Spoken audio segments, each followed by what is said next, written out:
In today's video, I'm going to replace the hub, brake rotor, and bearings in a two-wheel drive truck.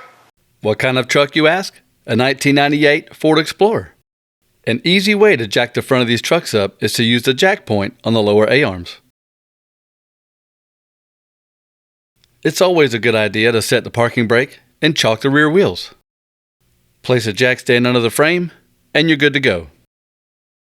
Time to remove that tire. Magic.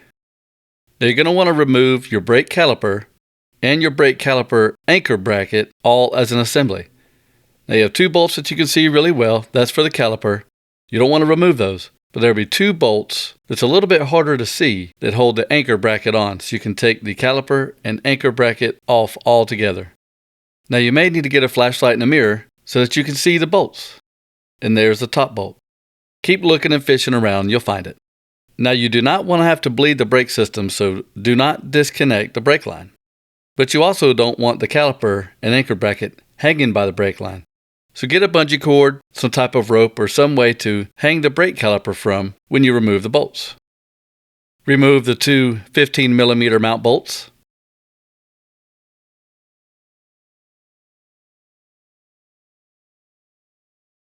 And hang the caliper from the bungee cord.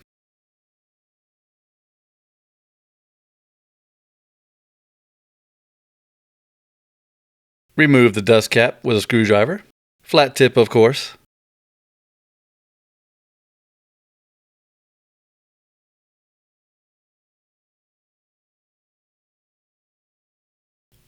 Remove the lock washer cotter key.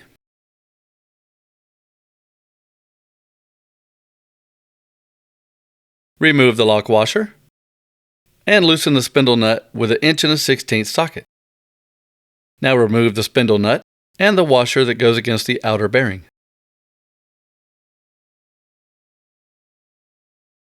And now you pull the hub and brake rotor assembly off along with the outer and inner bearings.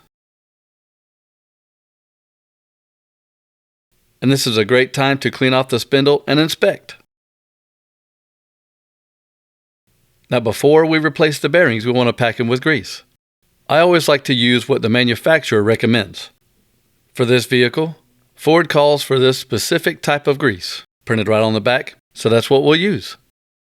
With new hubs, you're going to want to have new inner bearing hub seals, new inner bearing. We will not be using the outer race for this bearing, and I'll show you in a minute why. And a new outer bearing. This one also has an outer race that we will not be using. Now as you can see, the outer and inner bearings are tapered. They're a tapered roller bearing. They seat against the outer races, which are already pressed into this hub. Now this is the outer race that came with the bearing. As you see, it will not fit inside. That's because the hub already has outer races in there. Now a way that you can check to make sure that yours has races in it is take the bearing and place it inside the outer bearing that was in the box. See how it fits. Then place the bearing into the hub, and if it fits into the hub the same way that it fit into the outer race that was in the box with the bearing, then you're good to go. And it's a good idea to flip the hub over and check the inner bearing. Put it inside the outer race, see how it fits. Outer race will not fit into the hub. Looks like it has a outer race pressed into it.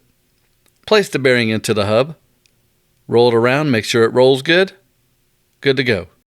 Before you put the bearings into the hub, make sure to clean both sides of the brake rotor surface area with brake cleaner. Now let's pack these bearings full of grease. Now what you do not want to do is just put grease on the outside of it and just call it good enough. You actually want to force grease into this gap around all of the rollers and all the way up and through the other side. That way you make sure that there's grease on the rollers inside the bearing all the way around. One simple way to do this is to place some grease in the palm of your left hand and grab the bearing with your right hand. Mash the bearing through the grease onto the palm of your hand over and over again. And what you'll see is the grease start coming out of the top of the bearing. When the grease starts coming out of the top of the bearing, You just simply rotate the bearing and do this all the way around the entire bearing. And when you're done, you should have a completely packed bearing. Now, after both bearings are packed with grease, place the inner bearing inside the hub. And then before I put the new seal in, I like to put a little more grease all the way around the inner bearing.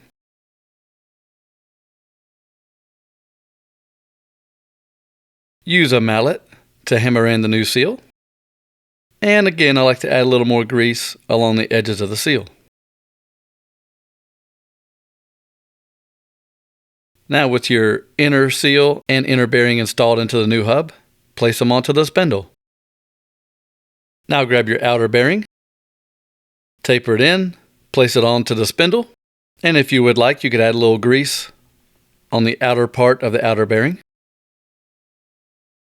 Now it's time to install the washer and your spindle nut. Now you want to do a torquing procedure for the spindle nut. The first torque procedure is to torque to 17 to 24 foot-pounds while spinning the hub. What this is going to do is it's going to seat the bearings. Then you want to loosen it up. Make sure it's nice and loose.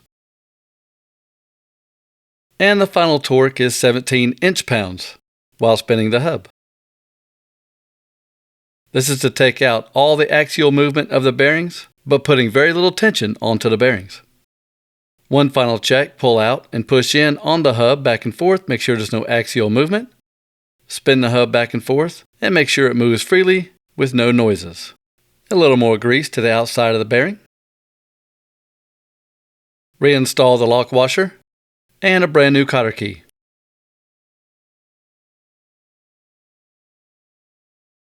Reinstall the dust cover. A little bit of cleanup work. One final spin and you're good to go. Reinstall the caliper and caliper anchor bracket. Reinstall the bolts and torque to 72 to 97 foot-pounds. Before you put your tire on, make sure everything looks good, feels good. Should spin freely with a little bit of drag on the brake pads. And as we come to the end of this project, reinstall the tire and torque the lug nuts to 100 foot-pounds. Thanks for watching and hope you have a great day.